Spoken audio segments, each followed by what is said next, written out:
본문은 사사기 6장 1절, 6절, 10절 이렇게 건너뛰면서 세 절만 보도록 하겠습니다. 사사기 6장 1절, 6절, 10절 같이 읽도록 하겠습니다. 1절, 6절, 10절입니다. 시작. 또 이스라엘 자손이 주의 눈앞에서 악을 행함으로 주께서 7년 동안 그들을 미디안의 손에 넘겨주시니 6절. 이스라엘이 미디안 족속으로 인해 심히 궁핍하게 되매 이스라엘 자손이 주께 부르짖었더라. 10절. 또 내가 너희에게 말하기를 나는 주 너희 하나님이니 너희가 거하고 있는 땅을 소유했던 아모리 족속의 신들을 두려워하지 말라 하였으나니 너희가 내 목소리에 순종하지 아니하였느니라 하라. 오늘 말씀의 제목은 고난 속에서 하나님을 만나다입니다. 올해 초 저는 교통사고로 인해 한 달간 입원하면서 2번의 작은 수술을 받았는데요. 입원했을 때는 진통주사를 계속 맞다 보니 통증을 느끼지 못하고 있다가 퇴원해서 통원치료로 물리치료를 받으러 다니면서 수시로 오는 통증으로 고생을 했습니다. 지금은 치료의 과정이 끝났지만 어느 정도 통증이 영구히 남는다는 판정을 받기도 했습니다. 교통사고가 났던 그날을 생각해보면 사고 당시에는 마음과 생각이 놀라서인지 119를 부르기 전까지는 몸에 큰 상처가 없어 보이는 것 같았는데요. 그래서 사고 조치를 하고 나서 20여 분 동안 이제 다친 다리로 걸어서 집을 향해 걸어가고 있었는데 갑자기 땅에 다리가 딱 들러붙어서 무슨 말인지 아시겠어요? 이거 안 해보면 저도 처음 경험만 해본 거라 이제 땅에 다리가 땅에 딱 들러붙어서 움직일 수가 없는 상태가 되었습니다. 그래서 119를 불러서 가까운 종합병원 응급실로 실려가서 치료를 받았는데요. 그때의 통증을 생각하면 지금도 몸이 찌릿찌릿합니다. 그 후 병원에 입원해서 수술과 치료를 받는 동안 다리에 힘이 들어가지 않아서 움직일 수가 없었는데요. 한 일주일 동안 다리가 들을 수가 없는 거예요. 다리 혼자서 들을 수가 없는 거죠. 이렇게 받쳐서 팔로 이렇게 들었는데 어느 날 밤에 갑자기 원인 모를 오한이 있었고 그럴 때 저의 육신의 나약함을 느끼면서 주님께 기도했던 기억이 납니다.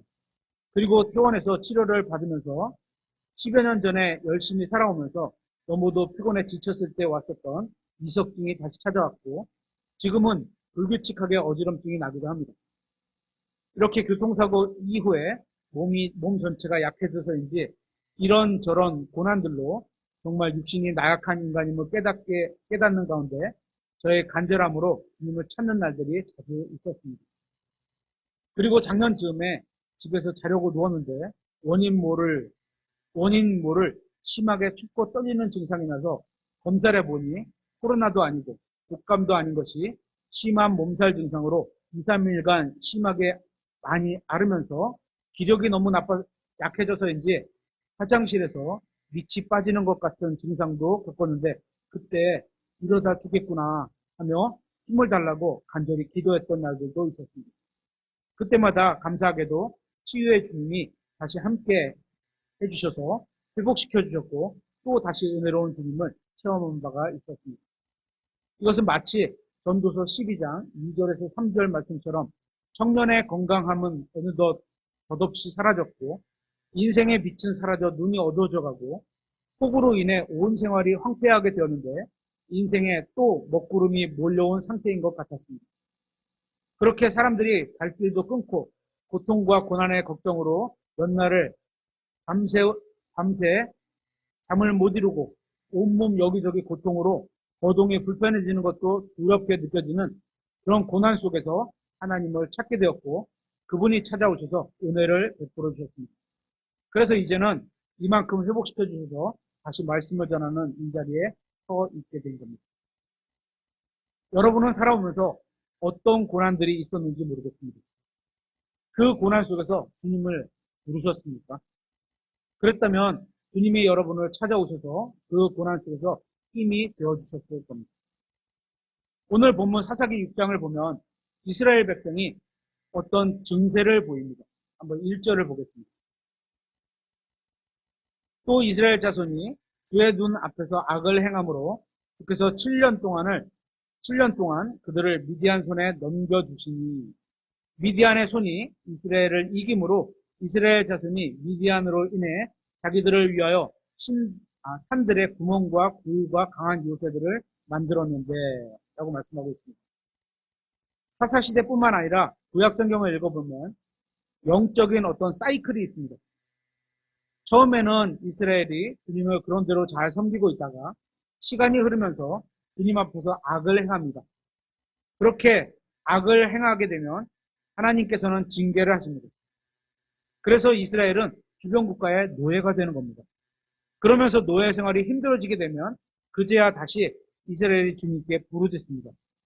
부르짖으면 하나님께서 사사들을 일으켜서 그들을 구출하십니다. 이런 영적 사이클이 반복되는 겁니다. 이런 것이 반복되던 시대가 바로 사사시대였습니다. 이런 시대적 배경 가운데 사사기 6장에서도 똑같은 상황이 벌어지고 있는 겁니다. 계속해서 3절에 당시 일이 이러하였더라. 이스라엘이 씨를 뿌린 뒤에 미디안 족속과 아말렉 족속과 동쪽 자손들이 올라오되 바로 그들이 저들을 대적하여 올라와서 저들을 대적하여 진을 치고 네가 가자로 갈 때 보는 땅의 소출을 멸하며 이스라엘을 위해 양식을 남기지 아니하며 양이나 소나 나귀도 남기지 아니하였으니 이는 그들이 자기들의 가축과 장막을 가지고 올라오되 메뚜기 같이 많이 왔기 때문이요 그들과 그들의 낙타들이 다 수도 없이 많았기 때문이더라. 그들이 그 땅에 들어와 그 땅을 멸하려 하였으므로. 이 말씀의 상황이 상상이 되십니까? 지금 이스라엘은 말 그대로 죽을 지경입니다. 씨를 뿌리기만 하면 미디안 족속과 아말렉 족속과 동쪽의 자손들이 군대를 끌고 쳐들어와서 땅에서 생산된 곡식을 남기지 않고 쓸어가 버리는 겁니다. 그랬기 때문에 백성의 궁핍함이 얼마나 극심했겠습니까? 계속해서 6절에 이스라엘이 미디안 족속으로 인해 심히 궁핍하게 되매 이스라엘 자손이 주께 부르짖었더라. 한 해 동안 애써서 농사 지은 곡식들은 원수들에게 다 빼앗기고 나서 심한 궁핍함을 느끼고 있는 모습을 한번 상상해 보십시오. 지금 이들이 어디에 있는 거죠? 어느 땅에 있는 거죠? 이 말씀은 사사시대니까 출애굽해서 광야를 거쳐 하나님이 말씀하신 약속의 땅, 젖과 꿀이 흐르는 가나안 땅에 지금 들어와 있는 겁니다.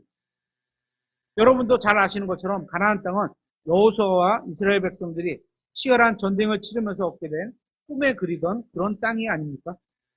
그런데 이스라엘 백성들은 지금 그토록 풍요로운 약속의 땅에서 궁핍함으로 고생을 하고 있는 겁니다. 참으로 기막힌 상황이 아닐 수 없습니다. 그런데 조금만 더 깊이 생각해 보면 이 모습이 지금의 우리 모습과도 다를 바 없이 비슷하다고 생각합니다. 우리가 예수 그리스도를 믿어서 구원받으면 구원받은 그리스도인이라면서 모두가 하나님의 약속하신 풍성한 생명을 이미 받았습니다. 확인해 보겠습니다. 요한복음 10장 10절.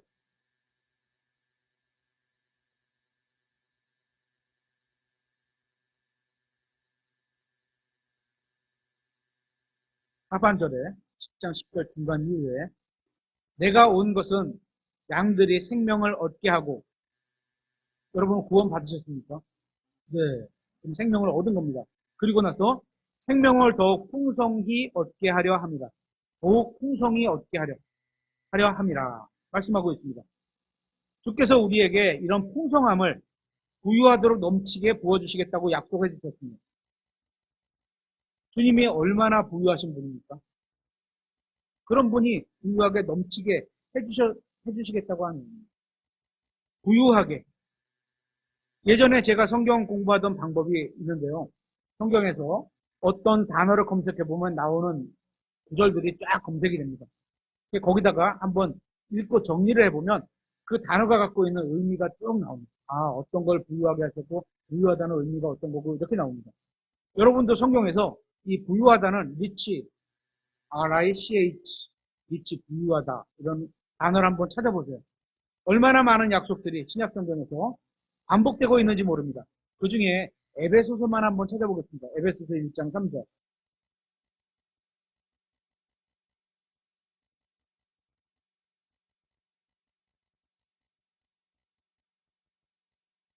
하나님 곧 우리 주 예수 그리스도의 아버지를 찬송할지어다.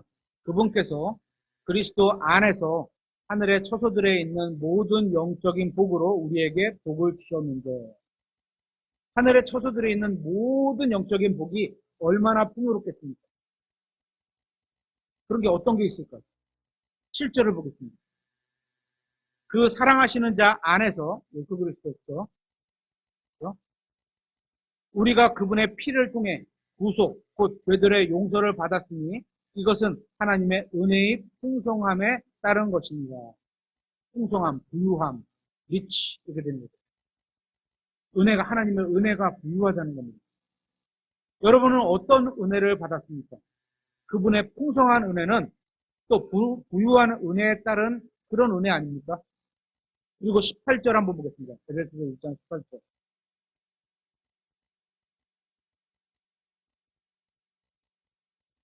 너희의 지각에 눈을 밝히사 그분의 부르심의 소망이 무엇이며 성도들 안에 있는 그분의 상속 유업의 영광의 풍성함이 무엇이든지 또 그분의 강력한 권능의 활동에 따라 믿는 우리에게 주어진 그분의 권능이 지극히 크심이 무엇인지 너희가 알게 하시기를 구하노라.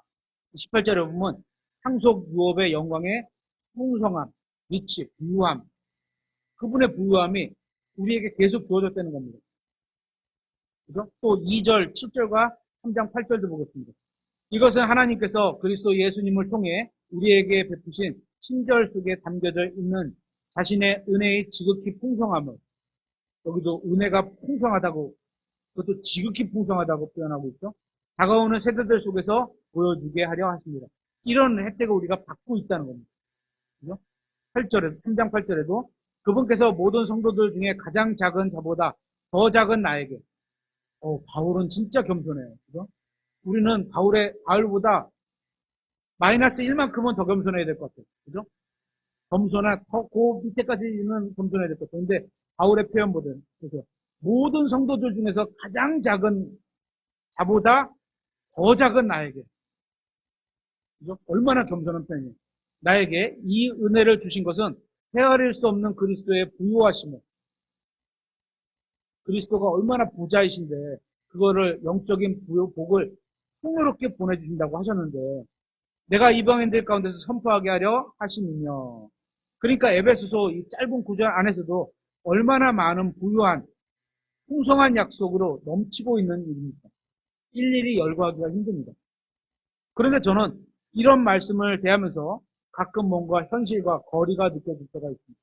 왜 나는 그렇게 살지 못하고 있지?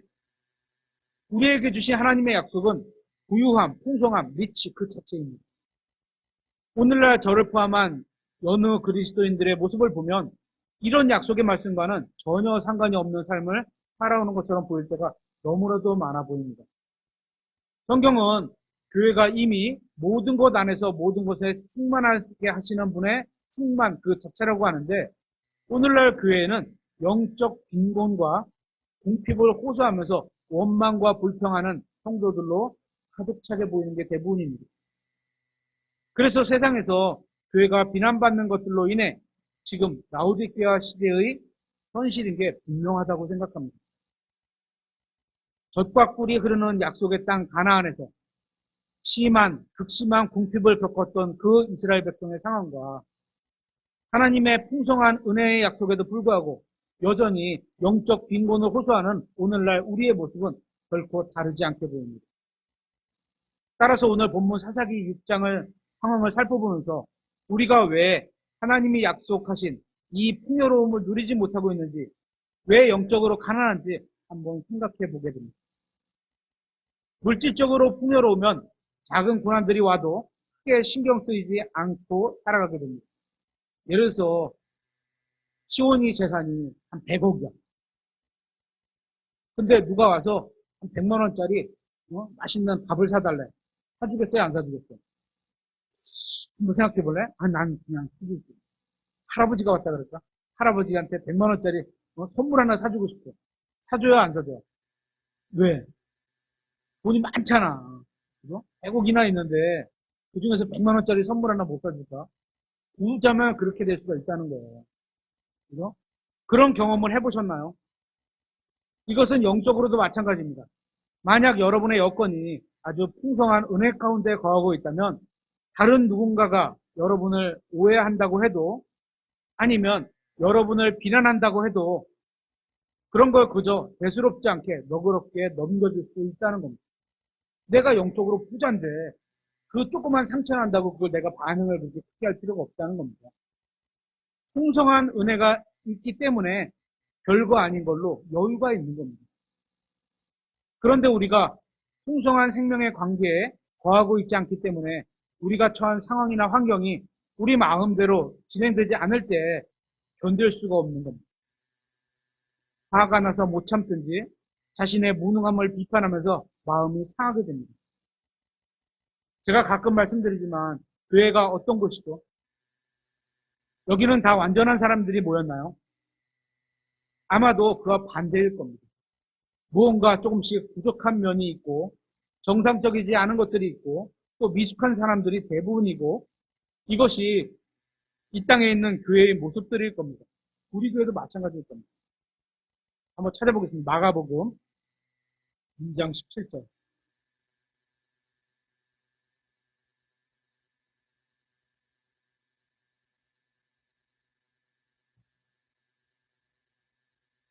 예수님께서 그것들을 들으시고 그들에게 이르시되 온전한 자들에게는 의사가 필요 없으나 아픈 사람이 병원에 갈 필요는 없죠. 그렇죠? 병든 자들에게는 필요하니 나는 의로운 자들을 부르러 오지 아니하고 죄인들을 불러 회개하게 하려고 왔노라 하시니.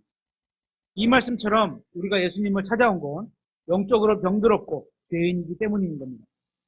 그래서 우리가 신앙생활을 하다 보면 서로에게 마음을 상하고 감정을 상하고 서로에게 상처를 주고받는 일이 생기는데 어찌 보면 교회 내에서 지극히 자연스러운 일일 수도 있습니다.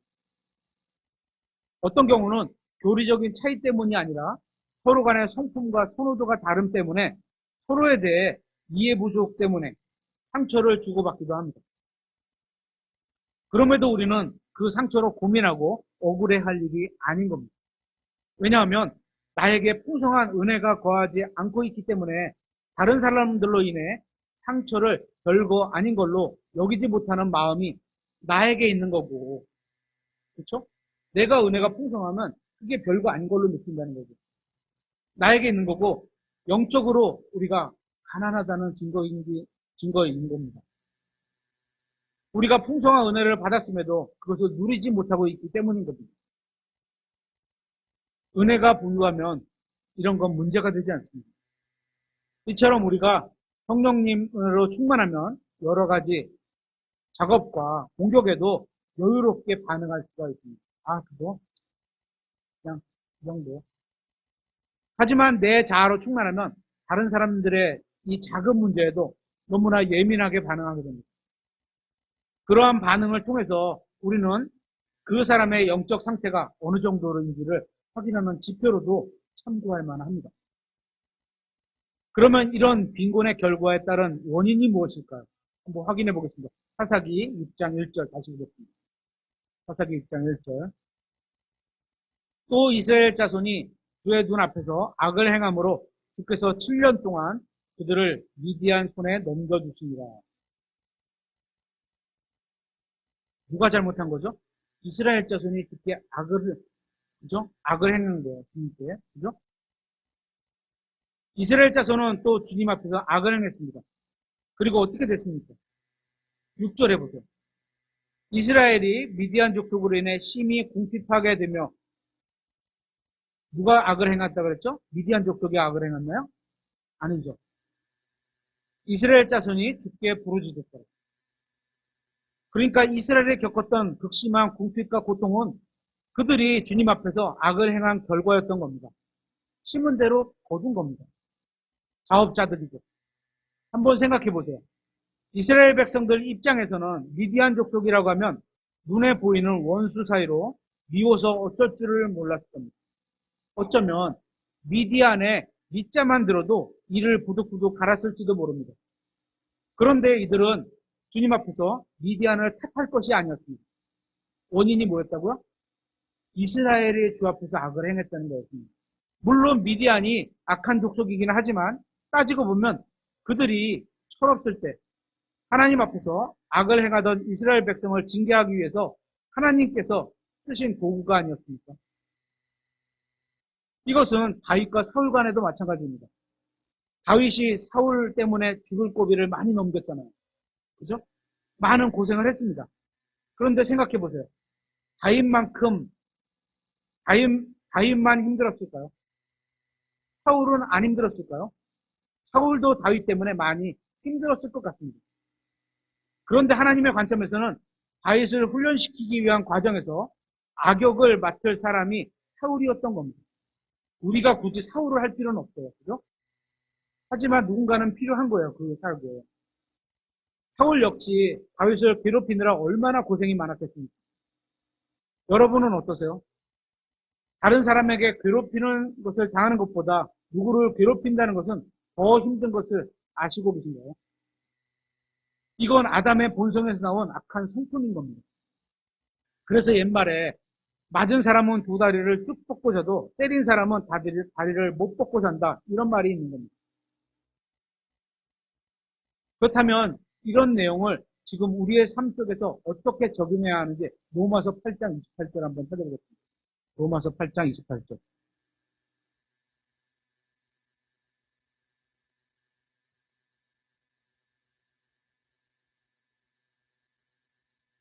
우리가 아는 바와 같이 하나님을 사랑하는 자들, 곧 그분의 목적에 따라 부르심을 받은 자들에게는 모든 것이 합력하여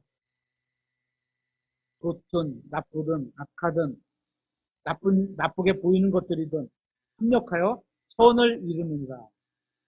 이 말씀을 들으면 하나님께서 여러분을 사랑하셔서 그리스도의 형상으로 빚으시고 훈련시키기 위해서 미디안 족속이나 사울 같은 역할을 맡고 있는 사람이 여러분 주위에 있다는 겁니다.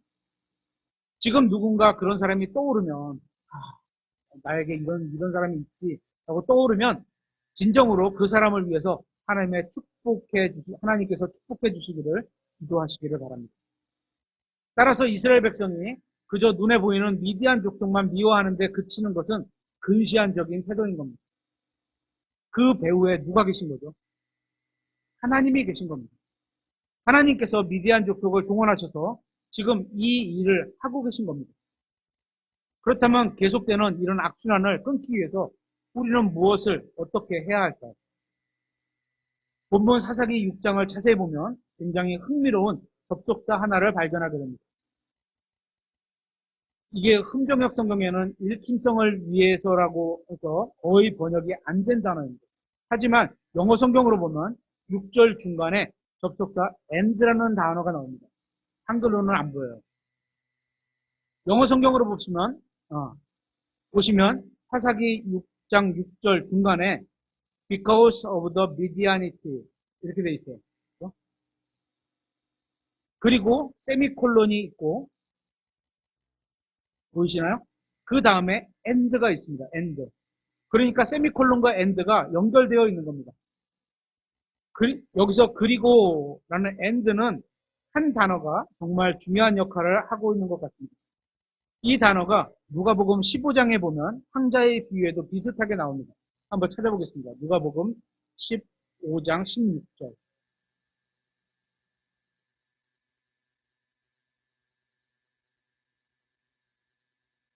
한글로 읽을게요. 누가복음 15장 16절. 그가 돼지들이 먹는 곡식 껍질로 기꺼이 자기 배를 채우려 하였으나 아무도 그에게 주지 아니하므로. 17절.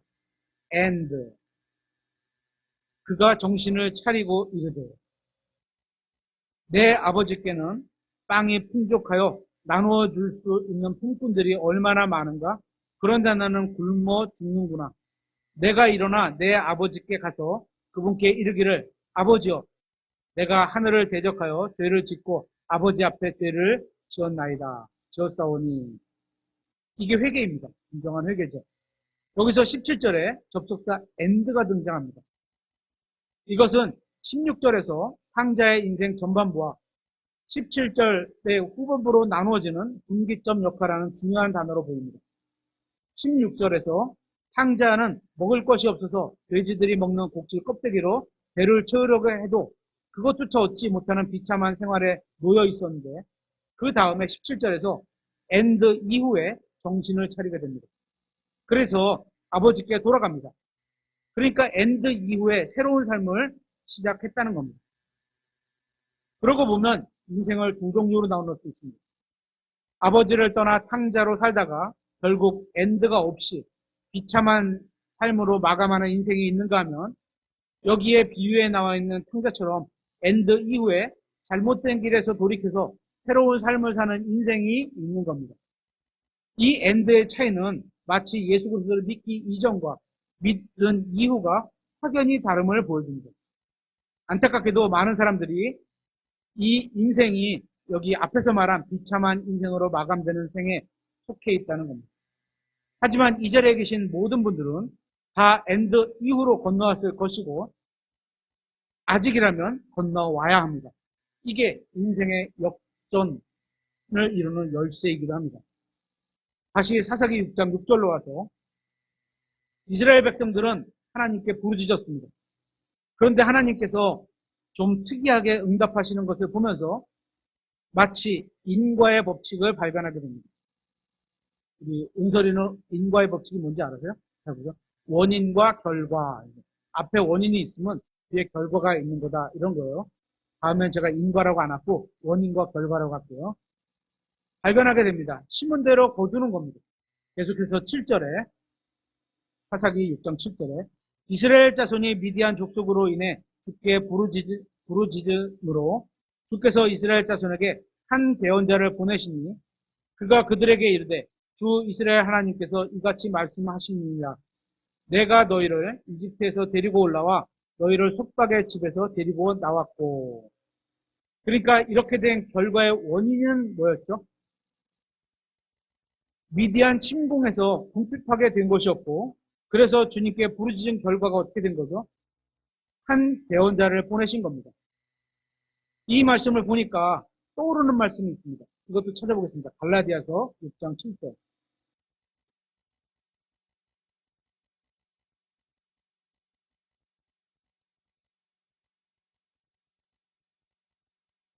원인이 있으면 그에 따른 결과가 반드시 온다는 거예요. 갈라디아서 6장 7절. 속지 말라. 하나님은 조롱받지 아니하시나니 사람이 무엇을 심든지 또한 그것을 거두리라. 이 말씀이 사사기 6장에서도 그대로 적용되고 있는 겁니다. 이것은 성경 전체에 공통되게 적용되고 있는 진리의 말씀이고 우리의 삶에서도 그대로 적용되는 건 마찬가지입니다. 그래서 8절에 자기 육신에게 심는 자는 육신으로 썩을 것을 거두겠지만 성령에게 심는 자는 성령으로부터 영존하는 생명을 거두리라 포되어 있습니다. 그리고 9절에 나온 결론을 한번 보세요. 우리가 잘 행하는 가운데 지치지 말지니 우리가 기진하지 아니하면 정하신 때에 거두리라. 우리가 잘 행하는 가운데 지치지 말아야 할 것은 하나님께서 원인과 결과에 대한 법칙에 따라서 우리의 삶에 적용시켜 주신다는 겁니다. 그러니까 지금 열심히 심고 가꾸면 뭐를? 학생이라면 열심히 공부해야 되고 그렇죠? 직장인이라면 주어진 일을 주님의 일같이 열심히 하면 하나님의 때에 반드시 열매를 거두게 하실 것이라는 말씀입니다. 이 말씀은 우리의 신앙생활 가운데 지치고 기진할 때 큰 위로와 이익이 되는 말씀이기도 합니다. 혹시 여러분 가운데 내가 잘 행하는 가운데 어려운 일을 당한 경험이 있으신가요? 나는 잘 행하고 있는데 다른 사람의 반응이 악으로 돌아와서 낙심한 적이 있으신가요? 그렇다면 저는 그런 분들에게 위로와 격려를 하고 싶습니다. 우리가 잘 행하다가 혹시 어려움을 당하고 있다면 그것은 하나님의 말씀에 의하면 아직 거둘 때가 아니라서 그런 겁니다. 우리가 잘 행했는데 그것이 결국에 허무하게 될 일은 없습니다. 다만 하나님이 보실 때 아직 거둘 때가 아니기 때문인 겁니다. 우리가 기억해야 할 사실은 우리가 하나님의 법칙에 따라서 선을 심으면 반드시 선을 거둘 날을 주신다는 겁니다. 두 번째, 우리가 잘 행하는 가운데 하나님께 부르짖으면 주님께서 반드시 응답해 주시는데 그 응답이 우리가 체감하게 되는 것은 너무나 적을 수도 있다는 겁니다. 예전에 어떤 자매님과의 대화에서 자신이 하나님께 기도를 했는데 응답받지 못했어요. 라는 말을 들었습니다. 그런데 이런 고백이 그분만 그런 것은 아닌 것 같습니다.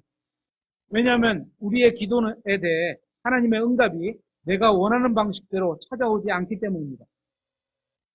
무슨 말입니까? 다시 사사기 6장 3절 4절을 보면 이스라엘 백성들은 씨를 뿌리기만 하면 미디안 족속과 아말렉 족속이 찾아서 다 빼앗아 버렸습니다. 그래서 굶어 죽을 지경입니다. 여러분이 이런 상황이라면 여러분은 무엇을 구하시겠습니까? 아마도 우리에게 필요한 물질적인 양식을 구했을 겁니다. 아니면 자신을 침략하는 저 미디안 족속과 아말렉 족속을 물리칠 수 있는 뛰어난 장군을 보내달라고 부르짖었을 겁니다. 그런데 그런 요청과는 전혀 다른 응답으로 한 명의 대언자를 보내시겠다고 응답하신 겁니다. 그것도 이름이 잘 알려지지 않은 대언자를 보내시겠다는 겁니다. 그렇기 때문에 그 당시에는 이것이 하나님의 기도의 응답이 아니라고 생각했던 사람들도 있었을 겁니다. 이 한 명의 무명의 대언자는 강력한 장군과 군사를 요구했던 백성에게 기도의 응답으로 전혀 다가오지 않았을 겁니다. 그런데 여기에는 정말 중요한 의미가 담겨 있습니다. 이것을 영적으로 적용해 보면 그것이 바로 하나님의 기도의 응답이라는 사실입니다. 우리가 기도할 때 우리에게 주시는 하나님의 응답들은 많은 경우에 이런 식으로 우리의 기대를 벗어납니다. 우리가 영적으로 바라보지 않으면 하나님께서 우리의 기도에 응답하지 않으신 것처럼 생각하게 된다는 겁니다. 엉뚱하게 해결되다 보니까 엉뚱한 걸로 우리가 바라지 않은 방식으로 바라지 않은 것들로 이 문제를 바라보시고 해결하시기 때문입니다. 그렇다면 왜 기도의 응답으로 잘 모르는 무명의 대언자를 보내셨을까요? 여기에 놀라운 뜻이 숨겨 있다고 봅니다. 여러분, 지금 백성에 놓인 상황을 하나님의 관점으로 봤을 때는 이스라엘 백성들이 가장 먼저 해야 될 부분이 뭔지 아세요? 이스라엘 백성은 외적인 적을 해결하기 전에 먼저 자기 안에 있는 내부의 적을 해결해야 했던 겁니다. 외부에 있을 적을 무찌르기보다 먼저 살펴봐야 할 것은 그런 일이 왜 일어나는지 자신을 점검하고 돌아보는 일이 우선이라는 말입니다. 우리는 항상 문제의 원인을 외부에서 먼저 찾으려고 합니다. 그래서 가정에 어려움이 닥치면 본능적으로 배우자를 잘못 만나서 내가 이렇게 고생한다고 얘기를 합니다. 또 교회에 문제가 생기고 교회에 어려움이 생기면 교회 누구누구 때문에 라고 말부터 나옵니다. 문제의 원인에 자기만 쏙 빼버리는 겁니다.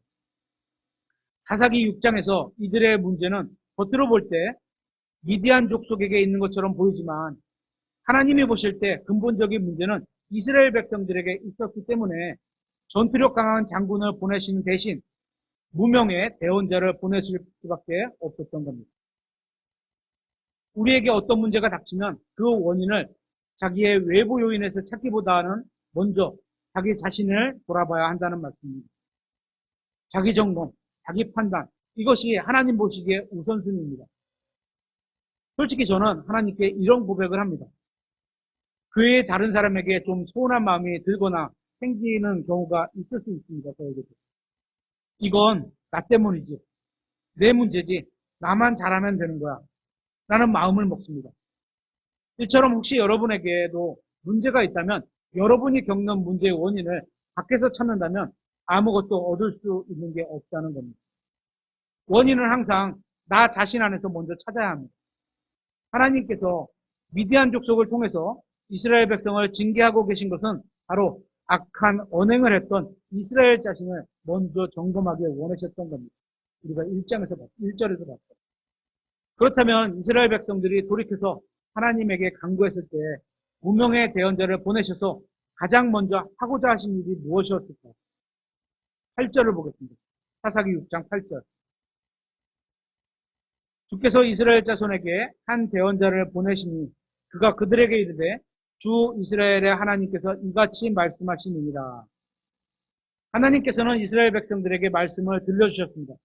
그러니까 하나님의 관점에서는 어떤 강한 군대를 보내주시는 것보다 이스라엘 백성 안에 하나님의 말씀이 살아나는 것이 먼저였기 때문인 겁니다. 하나님의 말씀이 이스라엘 백성의 귀에서 살아나는 것이 하나님의 우선순위였던 겁니다.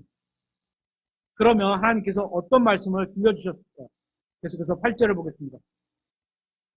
내가 너희를 이집트에서 데리고 올라와 너희를 속박의 집에서 데리고 나왔고 이집트 사람들의 손과 너희를 압제하던 모든 자들의 손에서 너희를 구출하였으며 그들을 너희 앞에서 쫓아내고 그들의 땅을 너희에게 주었으며 또 내가 너희에게 말하기를 나는 주 너희 하나님이니 너희가 거하고 있는 땅을 소유했던 아모리 족속의 신들을 두려워하지 말라 하였으나 너희가 내 목소리에 순종하지 아니하였느니라.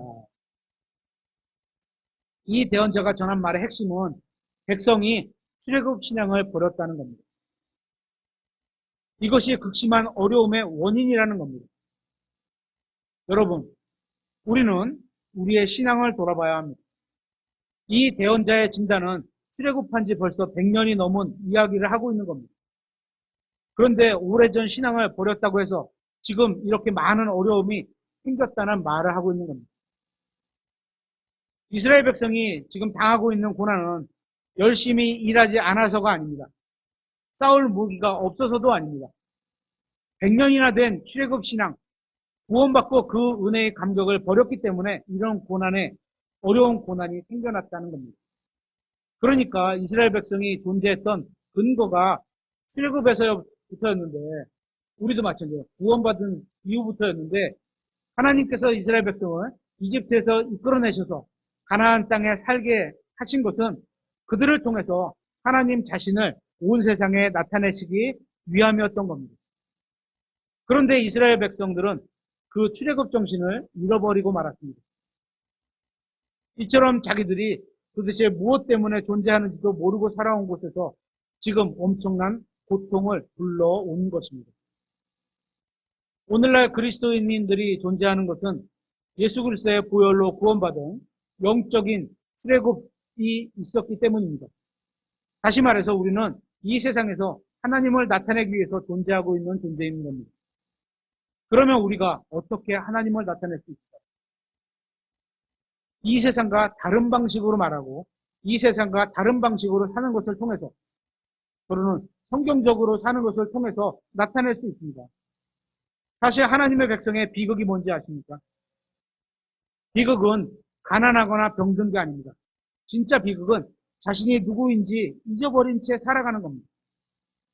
자신이 이 세상에 왜 사는지 존재하는 이유를 잃어버린 채 살아가고 있는 겁니다. 그래서 우리가 우리 앞에 놓인 현실에 속박되어 있는 겁니다. 그래서 두려워하는 겁니다. 왜 그렇게 된지 아세요? 10절에 너희가 내 목소리에 순종하지 아니하였느니라 입니다. 그러니까 하나님의 말씀을 경청하지 않았기 때문입니다. 하나님의 말씀을 듣지 않았기 때문인 겁니다. 이 표현을 다른 말로 하면 하나님의 말씀이 들리지 않는다는 겁니다. 그러면 안 들리는 이유가 뭘까요? 귀를 통해서 지나가는데 왜 안 들리는 걸까요? 눈앞에 놓인 당장의 현실에 사로잡혀서 하나님의 말씀이 들리지 않게 된 겁니다. 적들이 식량을 약탈해가고 백성의 목숨을 위협하는 상황에서 그 현실이 너무 크게 보이면 그렇게 먹고 사는 문제들에 몰두해버리면 하나님의 음성이 들리지 않게 되는 겁니다. 이것은 우리도 마찬가지입니다. 우리가 가정의 문제, 경제적인 문제, 직장의 문제, 어떤 인간관계 문제, 그러한 현실적인 문제에 너무 지나치게 몰두하다 보면 예배를 드리기 위해 여기에 와서 말씀을 들어도 말씀이 귀에 들어오지 않습니다. 그냥 지나가 버립니다. 설교 시간 내내, 기도 시간 내내 머릿속에 온통 세상 걱정과 열매로 가득 차 있습니다. 이번 달 카드값이 얼마인지 생각보다 많이 나왔네. 어떡하지? 이번 달 생활비가 적자야. 다음 달 집을 옮겨야 하는데 보증금이 부족해. 이런저런 걱정들에 몰두하다 보면 하나님의 말씀이 귀에 들어오지 않게 되는 겁니다. 여느 가정의 예를 들어보겠습니다.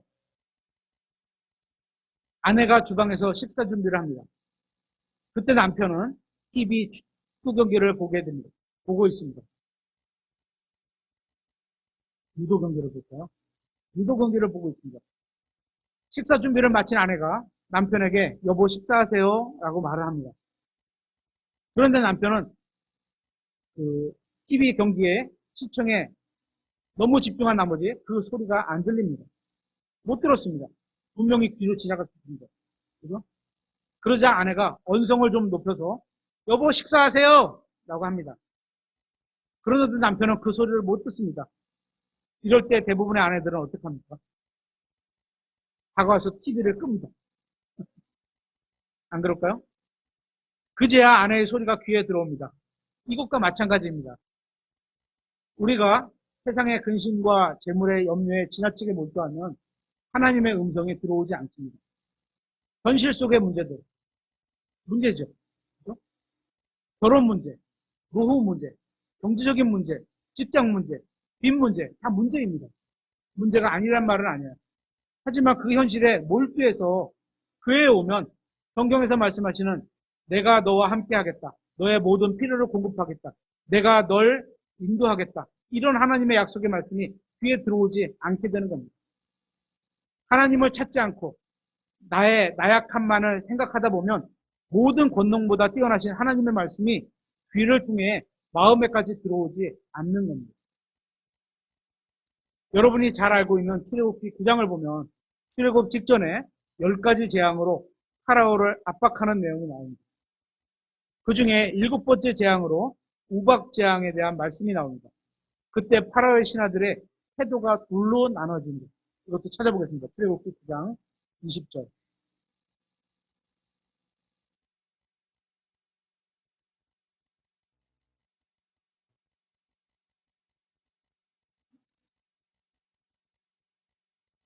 출애굽기 9장 20절.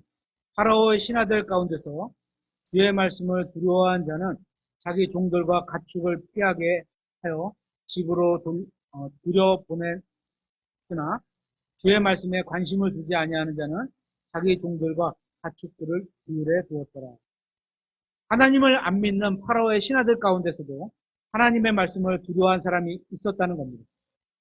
아마도 그들이 생각하기에 여지껏 여러 재앙들이 모세의 말대로 이루어진 상황들로 봐서는 하나님의 말씀은 반드시 이루어지는구나 이런 생각이 그들에게 두렵게 했던 겁니다. 즉 우박 재앙이 일어나기 전에 하나님이 경고하면 반드시 이루어지겠구나. 그래서 그 말씀에 두려워 떨면서 그 말씀대로 순종해서 조치를 취한 사람들이 있었던 겁니다. 참으로 안타까운 것은 오늘날 교회 안에 있는 사람들 중에서 교회 밖에 있는 이 파라오의 신하들보다 믿음이 적은 사람들이 많은 것 같이 보입니다. 그 이유가 뭡니까? 하나님의 말씀을 경험적으로 알지 못했기 때문에 믿지 않는 겁니다. 하나님의 말씀이 살아있고 권능이 있으며 양난 달린 어떤 것보다 예리한 능력의 칼임을 믿지 않아서 그런 겁니다. 우리는 모두 하나님과 그분의 말씀에 두려워 떠는 하나님의 사람이 되어야 합니다. 그런 은혜가 회복되어야 하는 겁니다. 오늘 말씀을 마무리하겠습니다. 여러분은 어떤 고난 속에 있으십니까? 그렇다면 하나님을 찾고 계십니까? 주변 상황에 벌어지는 일들로 원인을 찾지 말고 나 자신을 돌아보십시오. 영적으로 출애굽해서 살던 내 존재의 목적을 생각해 보십시오. 그리고 그 존재의 목적에 맞게 사십시오. 그래야 고난을 허락하신 하나님의 뜻을 이해할 수 있게 됩니다. 그리고 그 고난 가운데 있다면 하나님께 구하십시오. 그러면 우리를 괴롭게 하는 위대한 족속을 가만히 내버려 두시지 않으실 겁니다.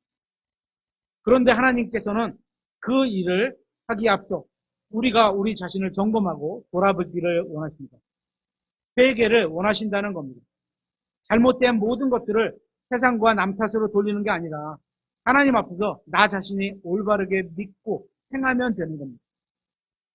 욥기서 5장 7절 말씀에는 이렇게 되어 있습니다. 사람은 고생하려고 태어났느니라. 여기서 고생이라고 번역한 단어는 트러블입니다. 고생, 고난, 문제점, 골칫거리로 번역할 수 있습니다. 여러분이 태어나는 순간부터 죽을 때까지 항상 트러블이 있다는 겁니다. 여러분에게 지금 고생과 고난의 문제가 있습니까? 그렇다면 먼저 주님을 믿고 그분께 필요를 구하십시오. 그러면 주님의 때, 주님의 방법으로 여러분이 처한 문제를 해결해 주실 겁니다. 고난 속에서도 하나님을 만나셔야 합니다. 오늘 말씀을 마치도록 하겠습니다.